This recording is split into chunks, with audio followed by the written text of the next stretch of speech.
இந்த ஒத்தருவா பாட்டெல்லாம் இருக்குல்ல, இதெல்லாம் வந்து கிராமிய பாடல்கள்.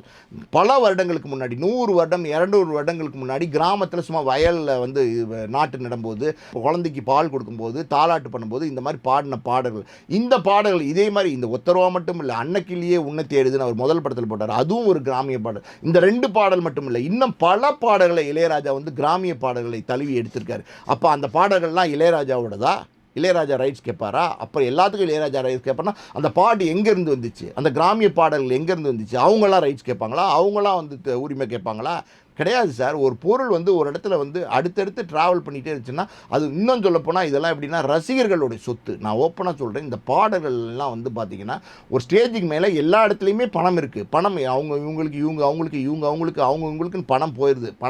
பணம் பிரதானம் தான். அது முடிஞ்சு போகுது. முடிஞ்சு போனதுக்கப்புறம் ஒரு ஸ்டேஜுக்கு மேலே ரசிகர்களுக்கு போய் அது வந்து கீதமாக போய் சென்றடையுது. இப்போ ரசிகர்கள் வந்து இளையராஜாவோட பாடல்களை பாட்டு கேட்டு கொண்டாடுற